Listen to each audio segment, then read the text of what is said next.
بسم الله الرحمن الرحيم. السلام عليكم ورحمة الله تعالى وبركاته. dadkay meel walba joogtiin caafimaad waaraan oo rajayna. Maanta waxaan rabaa inaan idin la wadaago xoogaa xigmado cilmi nafsiga ah.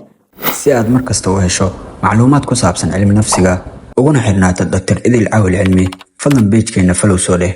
Mahadsanid. U fasax maskaxdaada inay korto. Midaas oo loola jeedo wax badan akhri, wax badan raadi, wax badan ogaaw.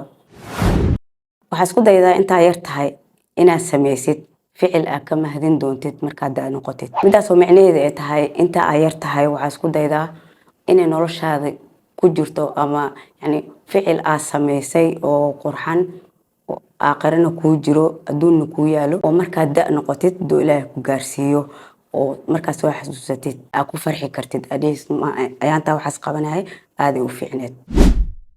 mar walba xusuusnaaw inta aad haysatid in ka badan inta raadinaysid. taas macnaheedu waxa waaye bini aadan aan ahay markasta waxaa naga maqan waxaa tabanayna.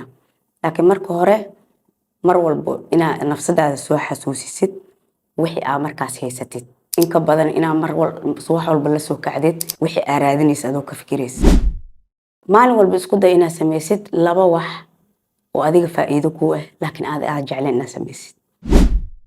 noloshan hadda lagu jiro hadaa haysatid saaxiib daacad ah macnaheedu hadiyada Ilaahay qaas ku siiyay waay ha iska fasaxin. bar naftaada inaad mar walba uga mahad celiso waxyaalaha yar yarka dadka ku sameeyo. galaas biyo xataa qof ku keeno inaad aadid waa mahadsantahay.